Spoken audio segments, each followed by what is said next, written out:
Hello brothers and welcome back to another video. So today we're going to talk about Vigilus. We're not going to talk about what's happened on Vigilus, we're going to talk about what is possibly next for Vigilus. If you've watched my mini spoiler video about the second part of Vigilus Ablaze, then you'll know of what I'm going to be talking about. If you haven't watched that, then spoiler warning for this video, I'm going to be talking about a lot of stuff that happened in the last book, the lore, and what that means going, or hopefully what that could mean going forward for the Vigilus storyline. So Vigilus is a planet which is basically at war. There's so much going on. We've got Genestealers, we've got Space Marines, we've got Imperial Guard, we've got Eldar, we've got Orcs, and we've got Chaos now. There's so many factions on there. There's a couple, obviously, not every faction's on there because that'd be absolutely stupid, but I think maybe some more factions will be approaching that planet very, very soon. We'll get into that later on in the video. Right, so the story for Vigilus at the moment is Abaddon turned up, he started smacking things in the face. Calgar basically pushed the Xenos forces to engage Chaos, so it take the toll on the Chaos forces. Abaddon being Abaddon, pushed through them all, and then he had a showdown with Calgar. Calgar was basically about to die. Abaddon, smashed one of his hearts, tore a big gap in the other one. Calgar was basically just about to bite the dust. But then a strategic plan of lighting a Eldar ship on fire and ramming it into the Vengeful Spirit full of Death Strike missiles basically stop Chaos. Abaddon was like, oh no, my ship, and he went back to the Vengeful Spirit, and Calgar survived. Now Calgar is basically running the war effort from his bed because he's a very, very sick boy after his engagement with Abaddon. That basically covers the basics of the story. I'm sure there's a lot more you can go into and go on about, but that covers the main points. Abaddon has, I'm going to do air quotes, retreated back to the Vengeful Spirit. That's warped out at the moment. That's gone. We have no idea where that's gone. And just Calgar's now on his bed. So where does the story go from here? This is the hard question. What can they do now to make this planet seem like it's important again? Because we've had all the action. We've had all the war, the deaths, the explosions, everything like that. And me personally, I just think, okay, what was the consequence of it all? Has anything really... Is there any fallout from this at all? The only real fallout I can see, and I think this is where another faction may come into it, is that it was mentioned that the resources and stuff took away from a certain faction, and then Necrons start to take that planet. I'm wondering if Necrons have an eye on Vigilus. But with the Necrons, we've seen when the Gathering Storm, Necrons help the Imperium, because at the end of the day, they don't want a big chaos galaxy and stuff like that. So I can't really see Necrons coming in and taking the planet for themselves when the Imperium's on it, because at the end of the day, these guys want to shake hands to get rid of the chaos factor when it comes to the enemy. They're basically the enemy of my enemy is my friend type of scenario. So if they work together and take chaos out, maybe that's like a win for both parties. Now, how could they take that out? Of course, Blackstone is a big thing when it comes to this. We know that there's Blackstone actually on Vigilus, so that could be kind of a door opening for the Necrons themselves to turn up, start their little purge party, and help the Imperium get chaos from that sector. Now, on the subject of new factions, we also have to look at the Genestealer cults, because the Genestealer cults are put on a planet for one reason, and that is to tear down the planet's infrastructure, its defenses, it's basically its government, its commanding overlords, let's say, for the welcoming of a Tyranid invasion. So when the Tyranids turn up, the Genestealer cults have already basically destroyed the faction on that planet from within. So when they do land and they do start nomming everything, there's basically no defenses in place, and whatever defenses are there really won't even make that much of a difference, because all the ammunition factories have been disrupted. There's no ammo being sent out because the Genestealer cults have gone in there and sorted all that kind of stuff out. So with them being on the planet, my only thought is that surely Tyranids should be coming to Vigilus soon. I think one thing which I'm concerned of the most, and I spoke about this before when Vigilus and everything was turning up and everyone was battling, is that I really don't want it to be too much when it comes to factions, because I think it will really lose its interest. And if it turns into like a planet from Dawn of War, then it's just a bit stupid lore-wise when you have like a Tyranid High Fleet, you've got a Chaos Fleet, you've got an Imperial Fleet, you've got an Orc Fleet, you've got Eldar Fleet. So they all just sharing car park spaces above the planet. It gets a bit too daft. So hopefully they don't go too overboard with new factions arriving, or maybe they can just destroy factions that are on there, then replace them with a new faction. That's probably the best way to go, instead of just adding more and more and more. Now, if we go back to the big storyline, which I personally think is between the Imperium and Chaos. So where do we go from here? Now, at the moment, we're at a standstill, so nothing is going down. I think this is probably the right time for some reinforcements to arrive on the Imperium's behalf. Chaos has this massive armada. Abaddon has basically retreated back from the planet, but I still think he's going in for it, because if he does take Vigilus, this is one of the big things I discussed in my last video.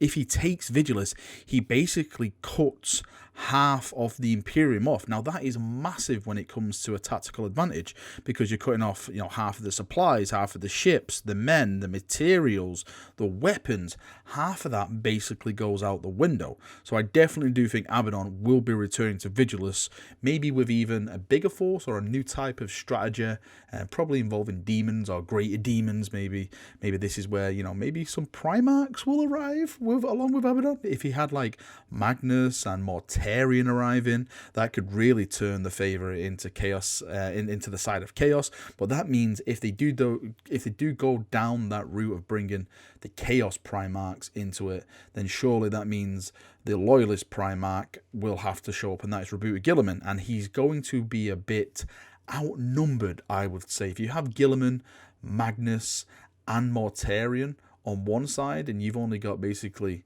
just Reboote, I'm sure the numbers, no matter what you have, it's got to be a hard matchup when you come down to fight in the dirt. Unless another Primarch is slung into the ring on the side of the Loyalists.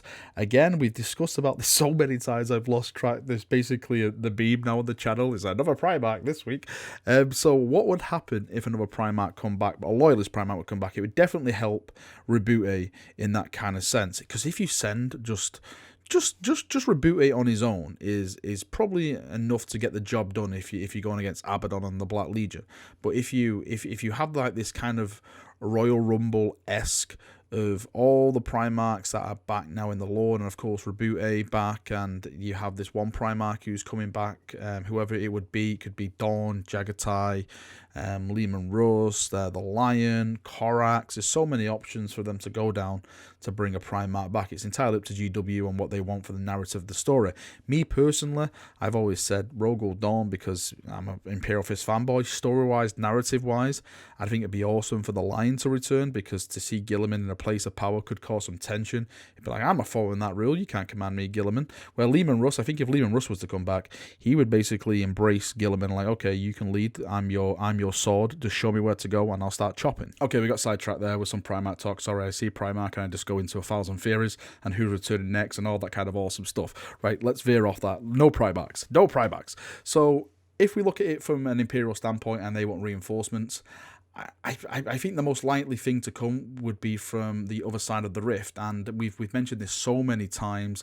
I'd think it would be absolutely fantastic if Dante turned up. Now, I think it was it Phil Kelly who wrote this book? He did a little a little interview on Warhammer TV over on Twitch, and he mentioned that it wouldn't really make sense for Guilliman to send two of his greatest commanders into one area. Well, technically now he basically has 1.5 great commanders, since Calgar has been badly wounded. He's on his bed, so maybe it is the time now to send Dante, who's in full strength, who can actually march on the battlefield, lead the armies of the Imperium, lead the Space Marine armies, and get the job done. I think it would make really, really good sense if he actually did turn up. And when you want to look at it from the iconic sense as well, when you have Abaddon, who's basically the son of Horus, and you have Dante, who is the son of Sanguinius, it's basically the vengeful spirit all over again. The sons of the fathers fighting their father's war. So I think it could be really, really cool if it came down to that kind of aspect. And I'm sure we all want to see Dante and Abaddon go in it. How awesome would that be? I think it'd just be completely amazing balls to see these two guys go at it, because Dante is a legend in his own right. He's amazing. Like Guilliman said, "What are you doing when you're bowing before me? Don't you dare ever bow before me again." That's how much just incredible Dante is and how much of a reputation's got. And of course, Abaddon mirrors that. He's got that reputation, but he's the bad guy, air quotes I'm doing here. He's the bad guy of this scenario. So it'd be absolutely fantastic if these guys just slung down and just started punching each other in the face. I think it'd be great. A fantastic read, not only from a lore standpoint, but from a model standpoint as well. Maybe like a little diorama you could do with Dante and Abaddon. I think it'd be so amazing. There's a lot of people saying, and in a way I agree with him, that maybe they're just going to put Vigilus on hold for a while now. Like we've had basically the epic conclusion of Vigilus, and it's just this stalemate now for you to reenact your tabletop battles, maybe stories around Vigilus, narrative stories, all that kind of stuff. It's just basically Vigilus is just a setting, and they won't be touching it for some years until they're happy to do it. Maybe now is the right time to start looking at other campaigns in the galaxy, such as Armageddon. That is on everyone's mind at the moment. Helbrecht has been chasing Gazskull. If I remember correctly, he actually cornered Gazskull, and then there was loads. Gazskull was they were about to board Gazskull's ship because the Imperium fleet broke through the lines, and they were smashing the orcs, and then Gazskull basically teleported, like he warped out of there like a big green shock mist thing. Basically the ship disappeared. I think it was to do with a Gork and Mork vision, if I'm not mistaken. I'm just trying to remember this from what I read. And then the Gathering Storm happened.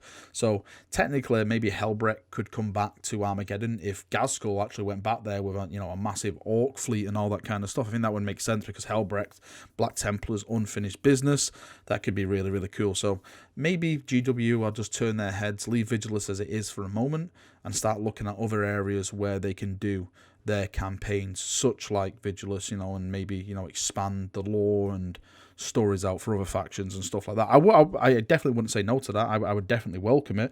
Of course, I would still like a definitive end to Vigilus, to have a victor in some kind of sense. But if they want to start, doing the same what they've done for Vigilus over other areas, using other chapters and stuff like that, putting them, because that way other chapters get new models, like Calgar got a new Primarchs model, all that kind of stuff. So if they can start applying that method to the tabletop, what they did with the narrative sense and new models and all that kind of stuff for other chapters, then I would be a happy chapter. Even if it's not Imperial Fist, if it's Dark Angels, Space Wolves, Blood Angels, maybe White Scars, some of these lesser known, the Salamanders, the Raven Guard, these guys who are basically always left back in the stories. They turn up, they do some good stuff, but they don't really get like the juicy models and stuff like that. So maybe GW can start going down that road and start giving these guys some love when it comes to the other campaigns. Alright, Chaperonios, that is me done for another video. Whatever happens, I'm going to be happy with anyway, just as long as we get new models, more Primarchs returning, anything that involves that, then of course, I'm always gonna have a smile on my face. I am still a bit miffed off about how Vigilus ended. I still think Abaddon should have struck down Calgar if he had the chance to. Tactically wise, it makes no sense.